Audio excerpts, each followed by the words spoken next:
Gauri Suryavanshi, S मराठीमध्ये आपलं स्वागत। वळूया आजच्या बातमीकडे।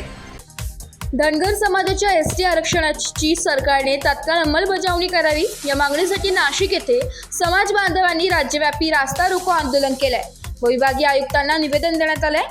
हे आंदोलन पूर्णपणे शांततामय व कायदेशीर मार्गाने पार पडलंय। शिवाजी महाराजांचा महाराष्ट्र, पुण्यश्लोक अहिल्याराणींचा महाराष्ट्र आणि डॉक्टर बाबासाहेब आंबेडकरांचं संविधान, घटना एवढं सगळं असताना जसं पेशवेकालीन धचा माग कुणी केला हे सगळ्यांना माहीत आहे, तसं पवारकालीन सरकार ज्यावेळेस महाराष्ट्रात बसलं त्याचा रच ड कुणी केला हे उत्तर या राज्याचे ज्येष्ठ नेते, देशाचे नेते आदरणीय पवार साहेबांना आमच्या धनगर समाजाचा प्रश्न आहे, कारण विशेष करून प्रेम धनगर समाजावर त्यांचा आहे।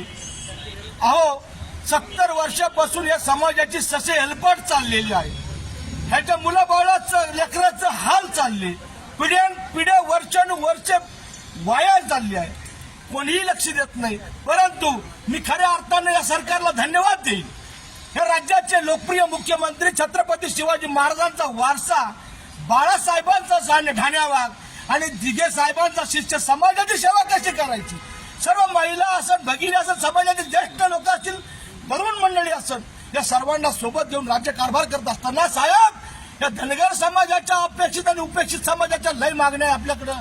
साहेब आमची एकच मागणी आहे, फक्त साहेब आपण करू शकतात, आम्हाला माहिती आहे। एकनाथ शिंदे साहेब छत्रपती शिवाजी महाराजांची शपथ घेऊन मराठा समाजाला आरक्षण देऊ शकतात।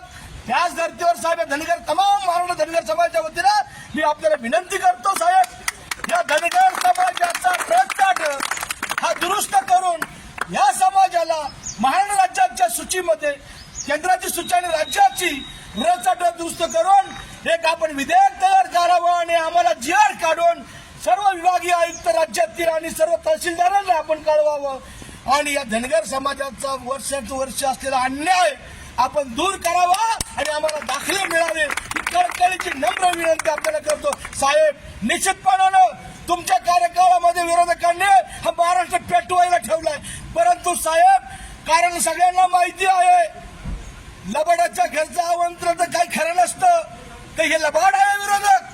खऱ्या अर्थानं आपण 2 वर्षामधून 2.5 वर्षापूर्वी या राज्याची सूत्र हाती घेतले आणि सर्व समाजाला असं वाटतंय आपला मुख्यमंत्री आहे। माता भगिनी असन, युवक असतील, ज्येष्ठ असतील, श्रेष्ठ असतील, सर्व उपेक्षित घटकांना वाटतंय हा मुख्यमंत्री, हा दोन्ही उपमुख्यमंत्री हे सरकार निश्चितपणाने आपल्याला न्याय देईल।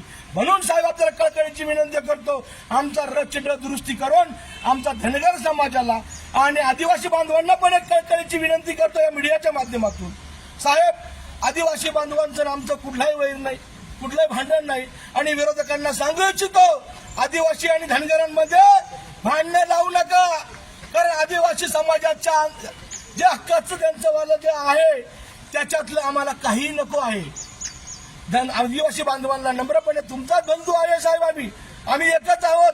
बांधवांना त्यांना ये आम्हाला भी करा, आमचं 3.5% आम्ही घेऊन येतो, आम्हाला तुमच्यातलं काही नको असं नम्र आव्हान महाराष्ट्रातल्या सर्व आदिवासी आमदार, आदिवासी खासदार, आदिवासी कार्यकर्त्यांना विनंती करतो आणि राज्य सरकारला पुन्हा एकदा आदरणीय राज्याचे मुख्यमंत्री एकनाथ शिंदे साहेब, हे उपमुख्यमंत्री देवेंद्र फडणवीस साहेब आणि उपमुख्यमंत्री अजित पवार साहेब आणि सरकारमधील सर्व मंत्र्यांना धन्यवाद देतो। साहेब आमचा अत्यंत तातडीनं हा रचना दुरुस्त करून तशी सूची तयार करून तसा जीआर काढावा आणि तात्काळ धनगर समाजाला न्याय प्रदान करावा, या उपेक्षितांना दाखले मिळावे अशी कळकळीची विनंती करतो। धन्यवाद साहेब। एस मराठी न्यूज साठी शहर प्रतिनिधी कुणाल दंडगवार, नाशिक। अशाच नवीन ताज्या घडामोडी जाणून घेण्यासाठी आमच्या एस मराठी न्यूज चॅनलला लाईक करा, शेअर करा, सबस्क्राईब करा आणि बेल आयकॉनला क्लिक करायला विसरू नका।